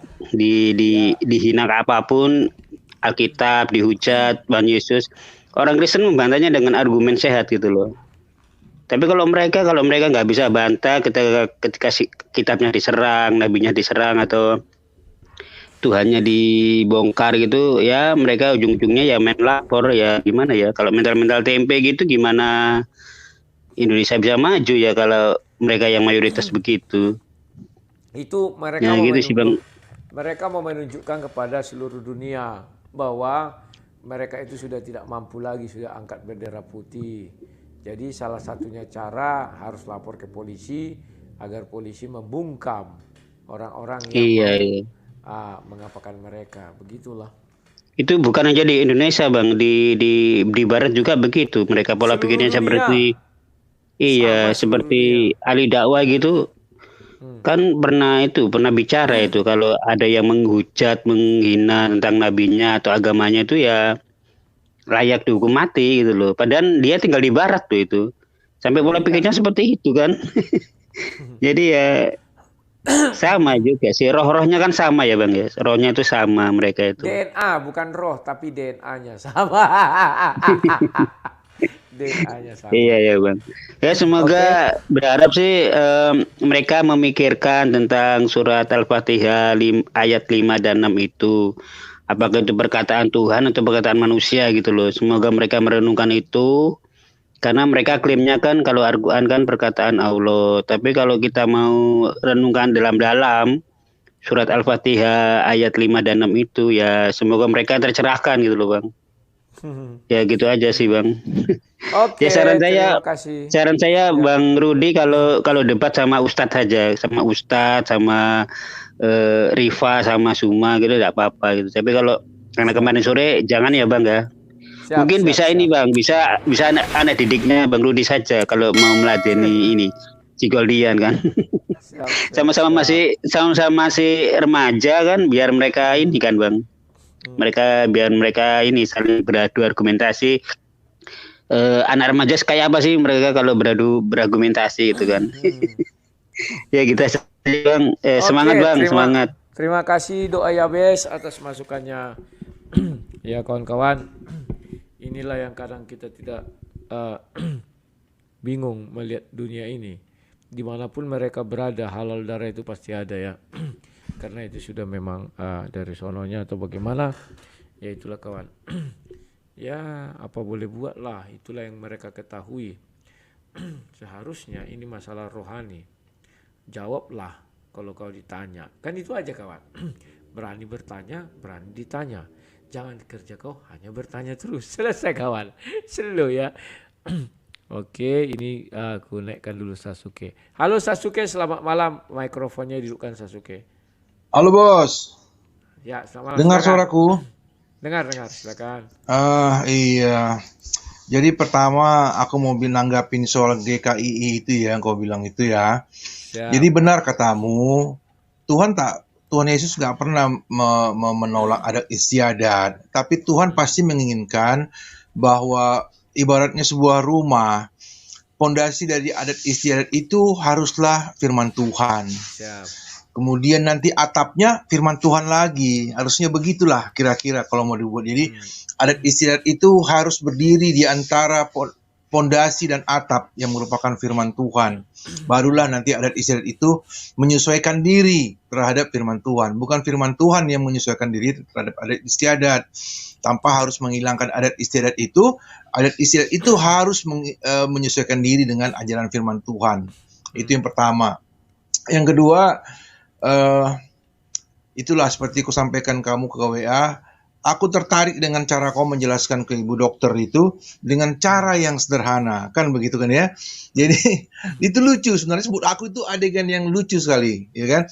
Kalau bisa kau jelaskan ulang lagi pada penonton teman-teman yang nggak sempat melihat acara itu ya, bagaimana sang debater menjelaskan dengan cara yang sederhana gitu, menanyakan ke ibu itu, bagaimana ibu itu kalau dia mau melawan setan, kan gitu kan? Dia membaca firman Tuhan. Kenapa? Kan gitu logikanya, karena Tuhan itu ditakutin setan kan gitu kan. Berarti firman Tuhan itu adalah Tuhan itu sendiri. Itu betul. Udah nggak bisa lagi ya. Mungkin kau bisa menjelaskan ulang ke teman-teman logika itu sederhana sekali tapi bagus kena kesasaran. Itu aja bro. Oke, terima kasih Sasuke ya. Kali ini jernih dia kawan masuk ya. Kutanya dulu. Halo Sasuke, apakah perangkatmu sudah ganti kok kali ini jernih masuknya? Kebetulan aku pakai wifi. Wah, mantap. Sinyal berarti udah mantap. Oke Sasuke, terima kasih. Sasuke ini juga pemerhati ajaran Islam kawan dia. Beliau banyak mengirim tulisan-tulisan ke saya, analisa-analisa beliau. Saya lihat tajam juga kawannya. Ya, tetapi mungkin beliau terhalang sesuatu hal yang tidak bisa membuat beliau untuk tampil seperti jadi apologet pendebat. Tak apa-apa kawan. Ya. Kalau kalian melihat misalnya ada bibit-bibit untuk orang berapologet, ya kasih aja tulisan-tulisan, kirim ke WA-nya kalau tahu nomor WA-nya, kalau nggak tahu ya nggak apa-apa. Dan ya tadi malam kawan, saya sudah tahu kelemahan mereka ini kawan. Setiap berbicara Tuhan dan iblis, langsung tanya ke diri mereka kawan. Kan ingat kalian waktu dulu saya bilang, tolong kalian bantu saya, praktekkan di lingkungan kalian. Kalau ada orang bicara agama tiba-tiba selalu aja tanya, Bang, saya boleh bertanya enggak? Di dalam diri abang ada Tuhan enggak? Setengah mati dia peningnya. Orang-orang lugu pasti akan mengatakan, ada di dalam diri di dalam diri saya ada Tuhan. Pasti dia jawab, oke. Tetapi bukankah Tuhan yang abang sembah itu maha besar? Bumi ini pun tidak sanggup menampungnya. Berarti abang lebih hebat dari Tuhan. Langsung bingung dia tuh kawan. Karena mereka tidak tahu bagaimana menjelaskan eksistensi Tuhan atau kehadiran Tuhan di dalam diri manusia, nggak bisa. Bingung. Udah. Setelah itu tanya lagi kepada dia, Bang, di dalam diri abang ada iblis enggak? Oh ada. Oh iya. Berarti iblis lebih kecil dari abang. Kan begitu. Karena bagi mereka besar itu menunjukkan badannya, ukurannya kawan, bukan kekuasaannya. Ya, iblis lebih kecil dari saya kan. Oke, terima kasih. Bang, iblis ada berapa? Iblis hanya satu. Berarti di dalam diri abang ada iblis. 7 miliar manusia di muka bumi ini misalnya. Apakah iblis itu ada 7 miliar? Abang bilang tadi ada satu. Bingung lagi dia kawan, tidak bisa. Tidak bisa kawan. Paham ya? Kemarin saya ada juga menjelaskan itu. Bagaimana iblis yang satu itu dalam 1 detik bisa hadir di sekitar miliaran manusia, saya bilang kan. Ya itulah. Baru tanyakan. Kalau memang bagaimana cara mengusir iblis, itu saya bilang kemarin kan. Dia bilang, ya saya membaca firman Tuhan disebutkannya. Itu berarti firman Tuhan. Iya, firman Tuhan itu adalah ada di dalam diri saya. Ini kan mantap kawan. Oke. Kalau di dalam diri ibu ada firman Tuhan, kan saya tanya tadi, apakah di dalam diri ibu ada Tuhan? Ada, berupa apa firman? Ya sudah. Artinya ibu mengakui bahwa firman Tuhan itu adalah Tuhan. Kan begitu kawan. Karena saya tanya, apakah ada di dalam diri ibu di dalam diri ibu ada Tuhan? Ada. Kan begitu. Maka dia jelaskan, apakah di dalam diri ibu ada iblis? Ada. Berarti iblis dan Tuhan dalam satu ruang. Iya. Makanya kita sering tergoda. Kan gitu orang kalau suka nyerocos. Makanya kita sering tergoda. Makanya kita membaca. Kan Tuhan menjelaskan. Baca ini segala apa dibilangnya. Oh ya, berarti yang ibu baca itu apa firmannya? Ya itu kawan. Disitulah mereka kemarin tepuk tangan. Lucunya mereka nggak tahu apa yang saya maksudkan. Begitu dia tepuk tangan, berarti kalian mengakui, aku bilang, bahwa firman Tuhan itu adalah Tuhan sendiri, saya bilang. Makanya Sasuke bilang, mantap, katanya. Langsung WA ini kan. Saya kalau debat itu kan sering ini WA ini udah jalan. Makanya saya daripada menunggu orang itu ngoceh-ngoceh sambil saya dengarkan kan, saya bilang gini. Ini kan.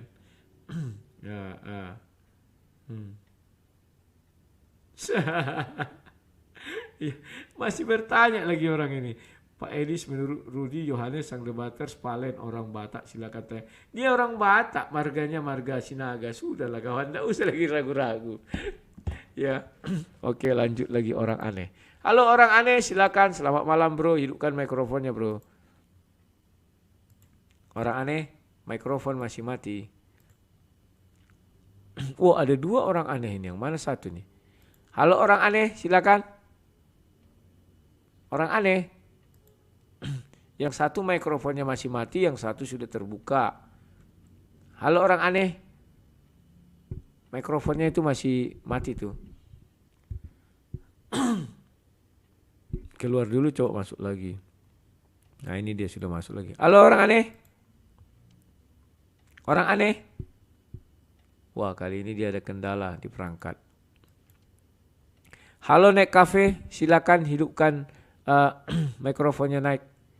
Halo Le. Ya selamat malam, silakan. Selamat malam Le. Boleh cerita sedikit Le?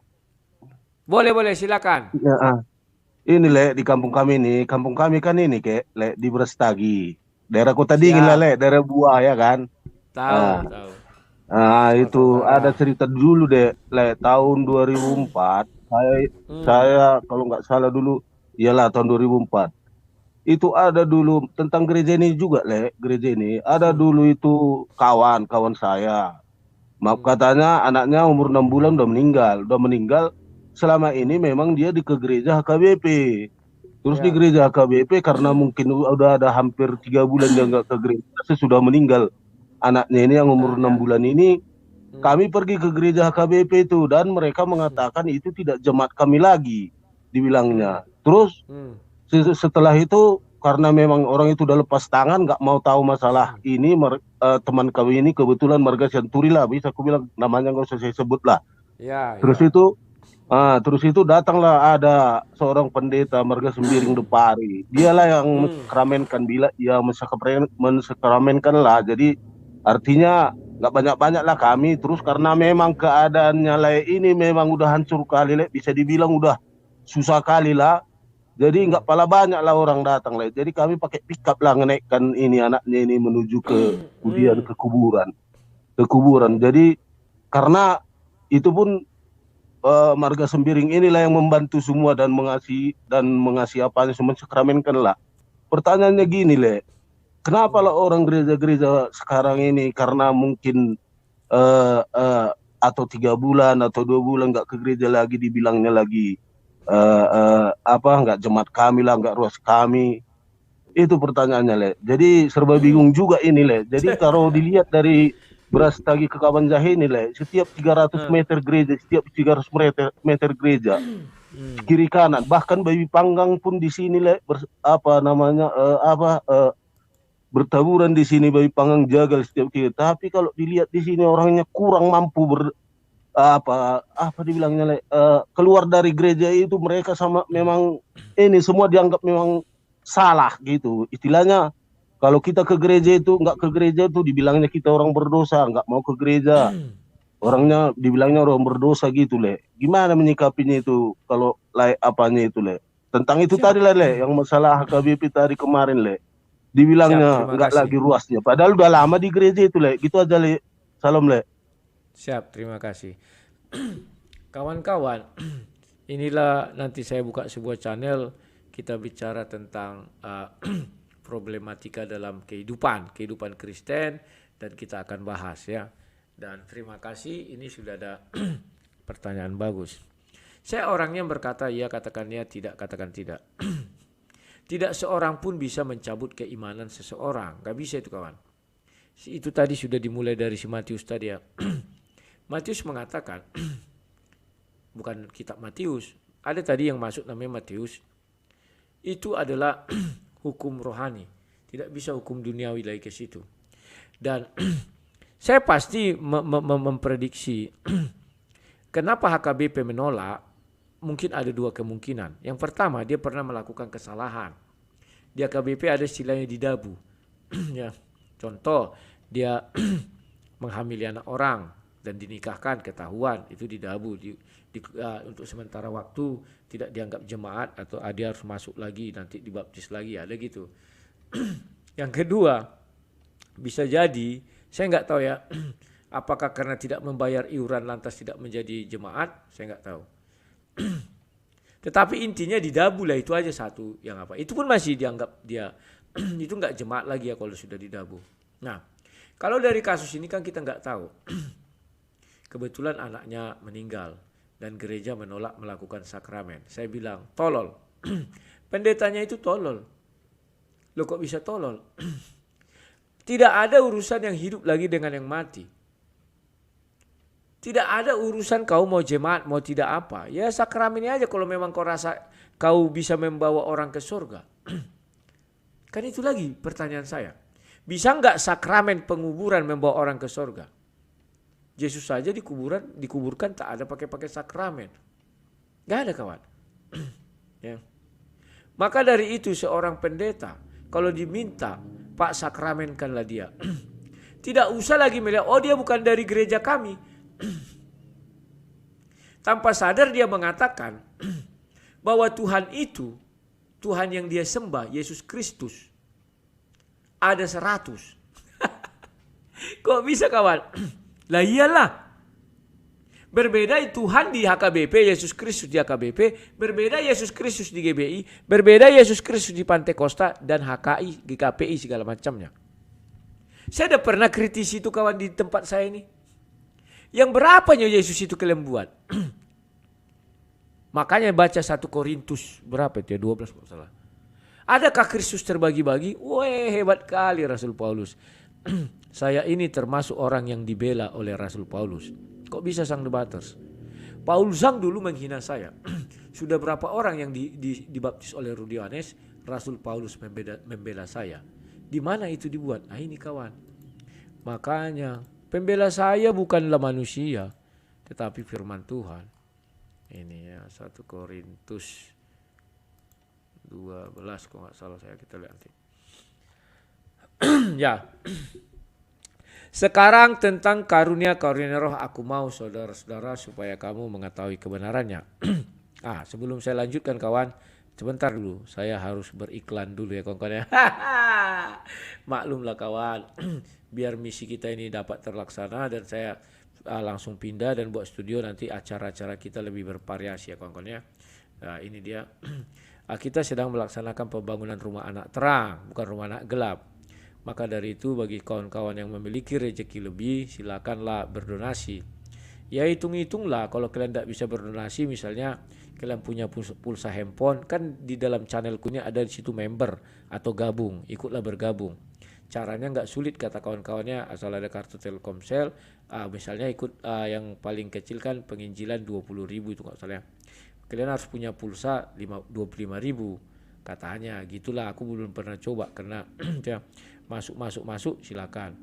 Tetapi kalau kalian punya berkat lebih, tidak apa-apa, salurkanlah melalui 2 rekening ini.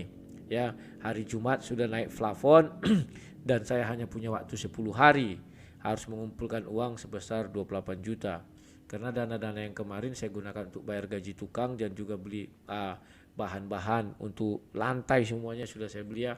Dan nanti nggak ada lagi cerita lantai, tinggal pasang. Sama kemarin saya beli cat-cat apa segala macam. Bahannya sudah ada, cuman plafon itu belum ada. Kalau menimbun nanti tanah dari depan sudah saya buat dan mungkin beberapa truk lagi. Jadi kawan-kawan, bagi yang memiliki berkat berlimpah, ya nggak salah kalian salurkan. Bagi yang kesusahan, bantu saya dalam doa, kita saling mendoakan ya. Kenapa? Bekerja di ladang Tuhan ini capek kawan, apalagi orang-orang seperti kami yang tidak punya jemaat. Kalau saya punya jemaat enak kawan. Saya tidak perlu seperti ini ya. Ngapain? Jemaat sudah ada, itu saja saya gembalakan. Dan Rasul Paulus membela orang-orang yang makan dari pengembalaan. Dia mengatakan, adakah seorang tukang beternak yang tidak minum susu dari hasil pengembalaannya? Ini kita baca ayatnya sekarang kawan ya, mengenai tadi itu. Sekarang tentang karunia roh. Nah, ini Rasul Paulus bilang, aku mau saudara-saudara supaya kamu mengetahui kebenarannya. Kamu tahu bahwa pada waktu kamu masih belum mengenal Allah, kamu tanpa berpikir ditarik kepada berhala-berhala yang bisu. Wah ini kawan, berhala bisu. Kalau berhala itu kawan, batu itu tidak akan dikatakan berhala kalau dia tidak disujuti ke arahnya ya. Berhala itu definisinya kawan, ini benda mati, katakanlah ini benda mati. Ini tidak akan menjadi berhala kalau aku tidak sujud ke arah topeng ini. Tetapi kalau aku sujud kepada dia, itu saya berhalakan ini. Dan kalau saya buat perlakuan istimewa sama dia, juga itu berhala ya. Nah, makanya hati-hati, jangan suka sembarangan sujud ke arah batu ya. Batu-batu, pohon-pohon, jangan. Jangan ada yang merasa baperan lah. Aku bicara firman Tuhan kami loh ini. Karena itu aku meyakinkan kamu bahwa tidak seorang pun yang berkata-kata oleh roh dapat berkata, terkutuklah Yesus. Ya. Dan tidak ada seorang pun yang dapat mengaku Yesus adalah Tuhan selain oleh Roh Kudus. Ya. Ada rupa-rupa karunia tetapi satu roh. Dan ada rupa-rupa pelayanan tetapi satu Tuhan. Dan ada berbagai perbuatan ajaib. Ya. Tetapi Allah adalah satu yang mengerjakan semua dalam semua orang. Tetapi kepada tiap-tiap orang dikaruniakan penyataan roh untuk kepentingan bersama. Sebab kepada yang seorang roh memberikan karunia untuk berkata-kata dengan hikmat. Dan kepada yang lain roh yang sama memberikan karunia berkata-kata dengan pengetahuan. Mungkin saya termasuk yang pasal 8 ini ya. Saya berkata-kata diberi pengetahuan oleh roh. Dan itu roh yang sama dengan yang kepada orang yang memiliki hikmat. Kepada yang seorang roh yang sama memberikan iman. Dan kepada yang lain memberikan karunia untuk menyembuhkan. Ya, ini kawannya. Kepada seorang roh ya, memberikan kuasa untuk mengatakan mukjizat. Ini kalian bacalah. Tetapi semuanya ini dikerjakan oleh roh yang satu dan yang sama. Yang memberikan karunia kepada tiap-tiap orang secara khusus seperti yang dikehendakinya. Dapatkah kalian membayangkan bahwa roh itu maha hadir kawan? Satu. Kalau ibu-ibu kemarin saya tanya nggak akan tahu itu kan. Ternyata roh yang memberi hikmat kepada kita, roh yang memberi mukjizat kepada kita. Satu nggak banyak. Roh yang sama dibilang. Tetapi dia hadir 1 miliar manusia, 1 miliarnya ada dalam dirinya. Itulah besar kuasa namanya, bukan badan yang besar. Lanjut. Karena sama seperti tubuh itu satu dan anggotanya banyak dan segala anggota itu sekalipun banyak merupakan satu tubuh, demikian pula Kristus. Sebab dalam satu roh kita semua baik orang Yahudi maupun orang Yunani, baik budak maupun merdeka telah dibaptis menjadi satu tubuh dan kita semua diberi minum dari satu roh. Karena tubuh juga tidak terdiri dari satu anggota tetapi atas banyak anggota. Oh, bukan ini berarti ya. Sebentar ya. Ntar. Tetapi untung saya menemukan ayat ini yang membacakan kepada kalian ya. Ini untuk menjelaskan apa yang dimaksud dengan yang saya katakan itu roh itu cuma satu dan dia maha hadir ya. Sebentar. 1 Korintus 1 ayat 12 sorry. Nah ini kawan 1 Korintus 1. Jadi pembelaan saya dari Alkitab bukan daripada manusia. Nah ini ya tunggu baca ya. 1 Korintus 1 ayatnya yang ke-12. Nah ini. Yang aku maksud ialah bahwa kamu masing-masing berkata, aku dari golongan Paulus, atau aku dari golongan Apolos, atau aku dari golongan Kefas, atau aku dari golongan Kristus. Paham ya? Adakah Kristus terbagi-bagi? Adakah Paulus disalibkan karena kamu? Atau adakah kamu dibaptis dalam nama Paulus? Aku mengucap syukur bahwa tidak ada seorang pun juga di antara kamu yang aku baptis selain Kripus dan Gaius. Sehingga tidak ada orang yang dapat mengatakan bahwa kamu dibaptis dalam namaku. Juga keluarga Stefanus, aku yang membaptisnya.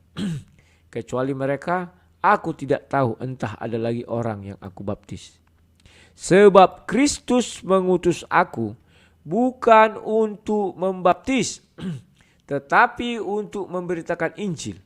Dan itu pun bukan dengan hikmat perkataan, supaya salib Kristus jangan menjadi sia-sia.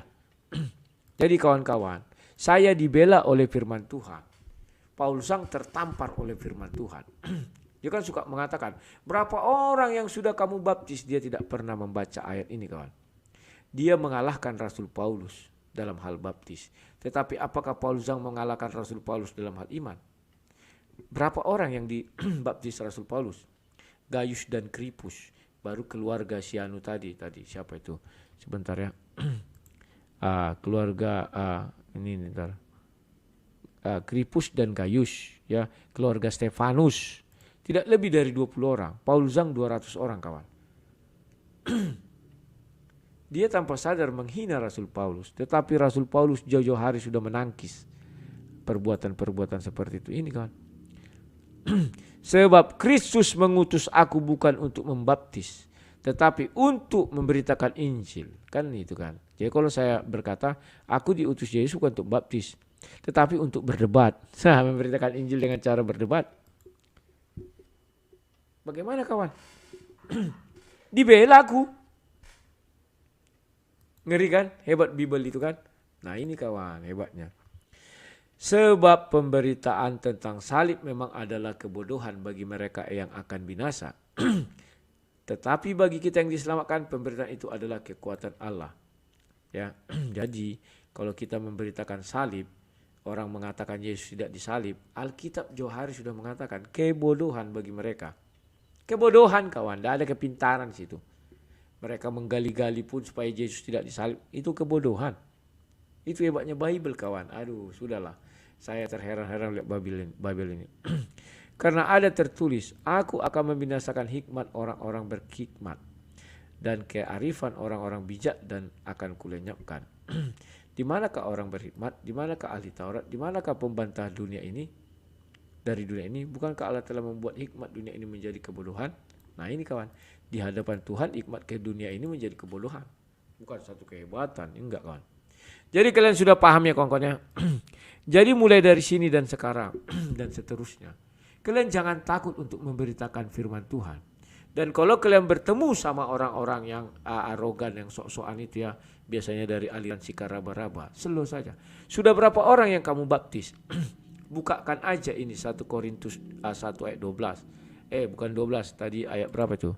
1 Korintus 1 ayat 17. Bacakan saja. Saya diutus Tuhan Yesus bukan untuk membaptis, tetapi untuk menginjili orang, menyebarkan Injil.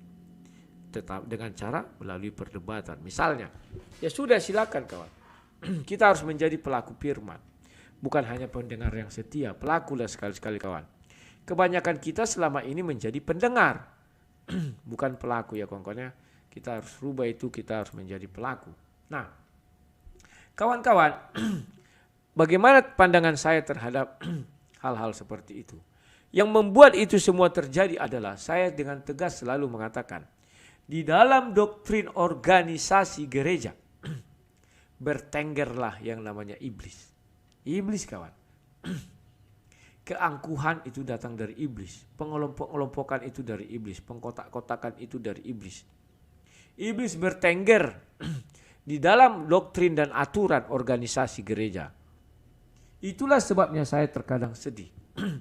Ada orang yang mati mendadak misalnya tiba-tiba kan dari kampung atau dari mana, nggak tahu kita gerejanya mana. Pak kuburkan ini. Orang Marsiba Bali-Balian, itu bukan jemaat kami. Itu bukan jemaat kami, begitu-begitu kawan.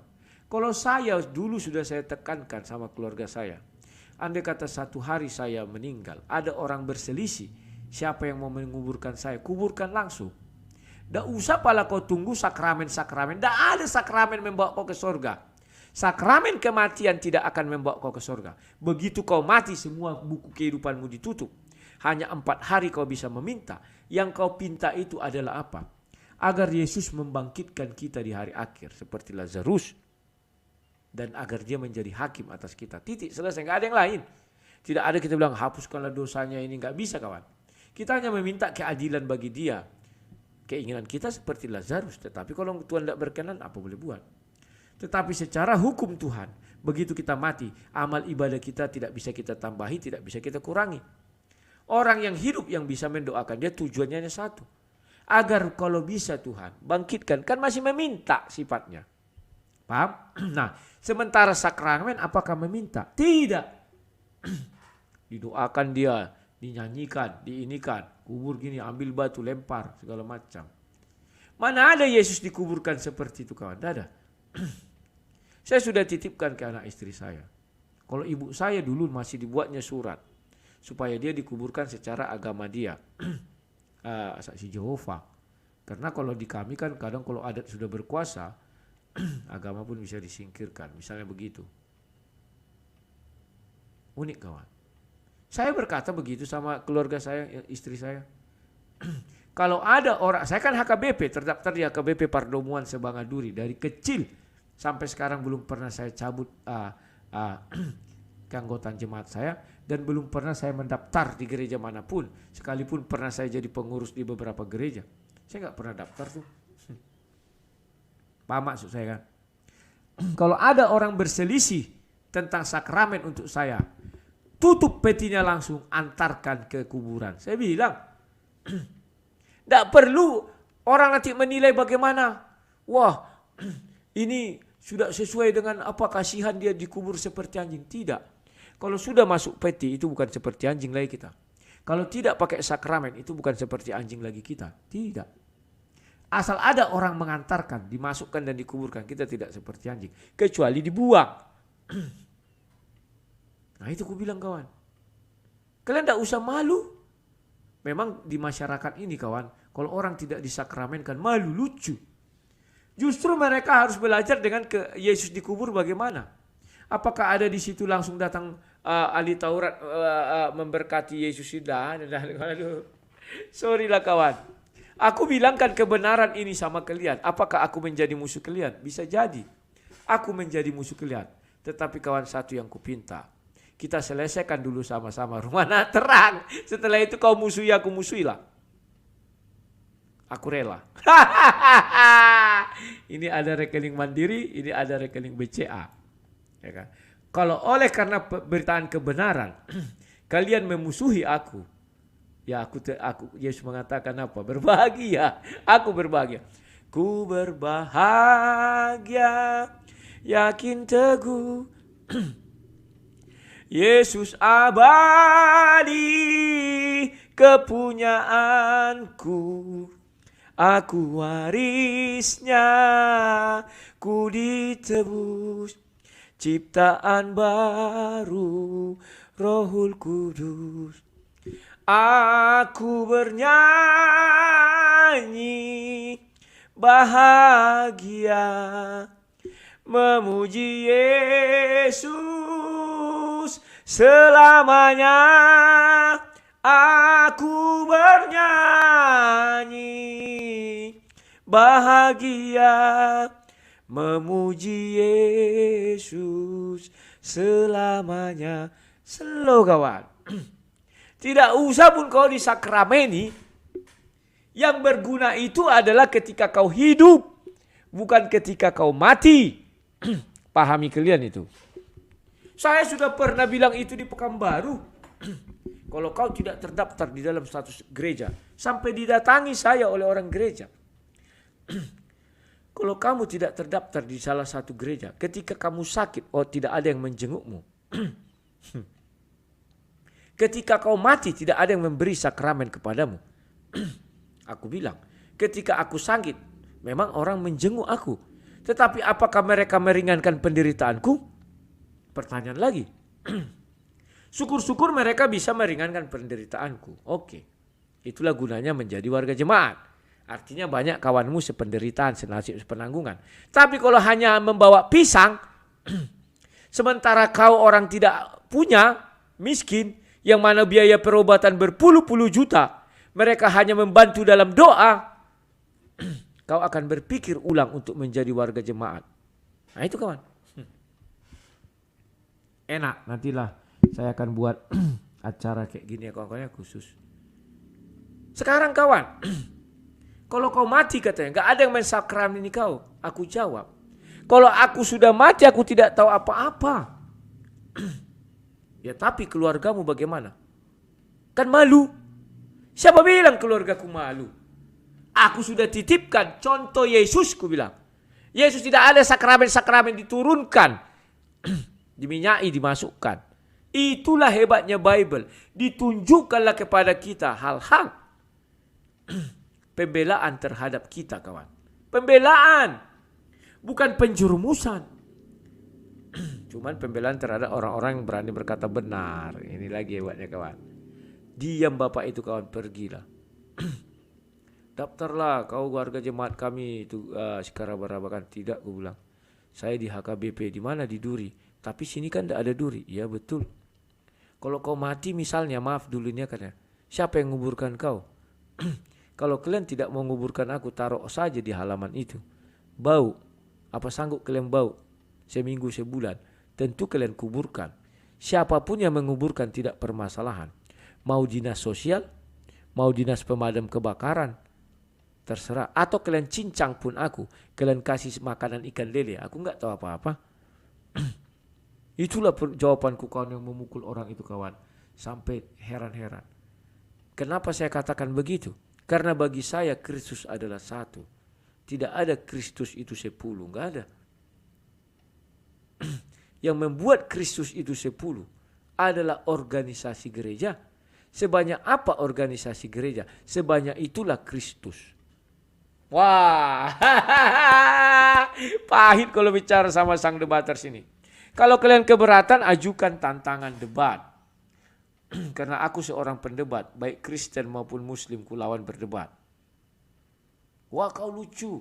Kawan sesamamu pun kau lawan debat. Loh, saya kan sudah bilang pendebat, bukan pendeta. Kalau pendeta dia hidup di bawah doktrin. Mau tak mau dia harus tidak bisa berdebat sesama pendeta. Kalau saya pendebat, artinya pendebat apa? Tidak cocok saya debat, tidak cocok saya debat. Artinya saya adalah orang merdeka. Itulah sebabnya Rasul Paulus mengatakan, aku diutus bukan untuk membaptis. Sama dengan aku. Aku tidak untuk membaptis. Biarlah itu urusan para gembala itu. Urusanku berdebat. Mohon dimengerti kawan. Wah, nanti kau tidak ada yang berdonasi. Ya apa boleh buat. Bapak yang dari Liverpool itu juga sudah mengatakan itu. Kalau Bapak bisa tidak berdebat sama pendeta, saya akan mau berdonasi. Maaf saja Pak, saya bilang.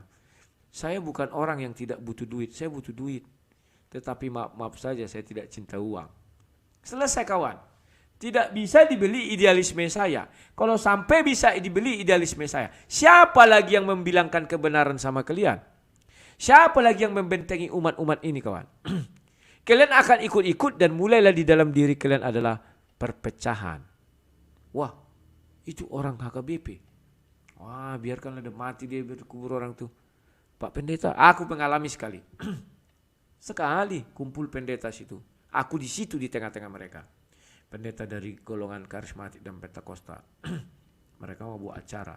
Pas di daerah Babu Salam ya. Di rumah pendeta itu. Datanglah seorang anak lari ke rumah itu.